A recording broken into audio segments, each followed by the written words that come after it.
Having grown up in the Jim Crow South of segregation and KKK, I'm familiar with the true racism, intolerance, and hate, all due to the color of my skin.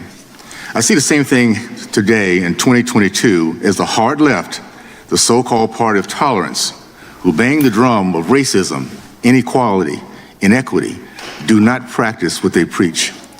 The leaked opinion and reversal of Roe versus Wade unleashed carefully planned attacks on pro-life organizations, violent protests, and assassination attempt at the home of Supreme Court Justice and his family, and racially charged firestone against Supreme Court Justice Clarence Thomas.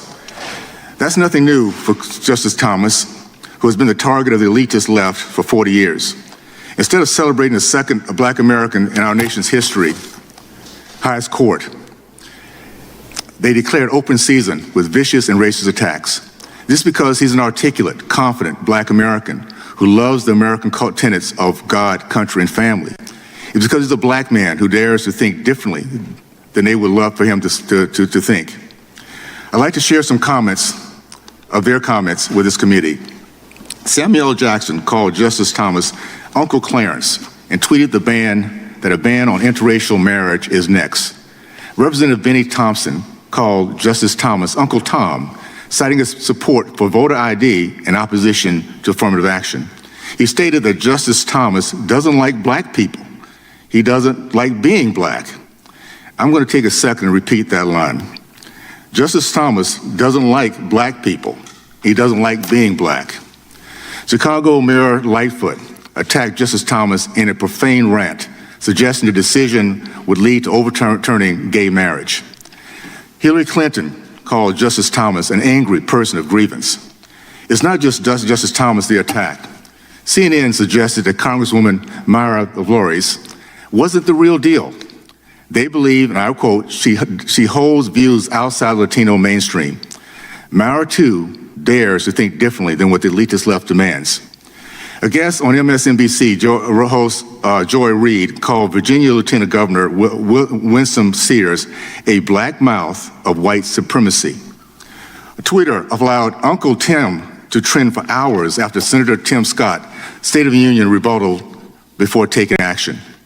A white newspaper cartoonist for the Utah State Salt Lake City Tribune portrayed me as a white Klansman.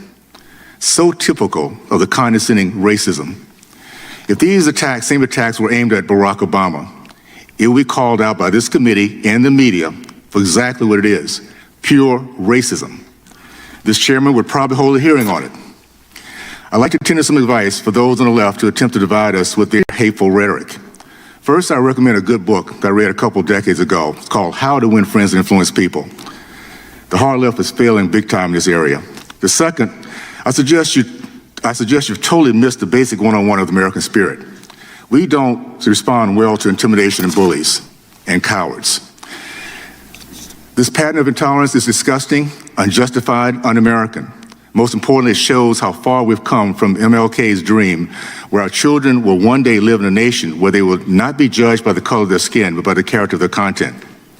Instead of working to delegitimize our institutions, default into fear-mongering tactics and basic arguments that the Supreme Court wants to take away our rights, we should be honest with the American people.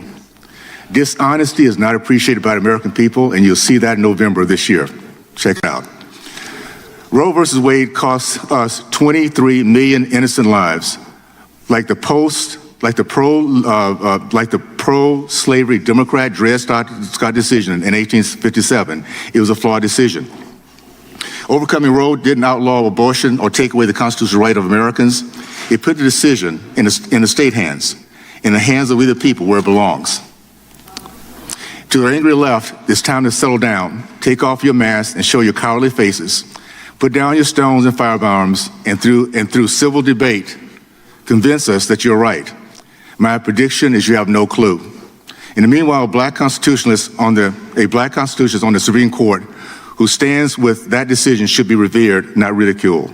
Last thought, Justice Thomas is old school. I promise you will not be intimidated. Thank you, and I'll yield back.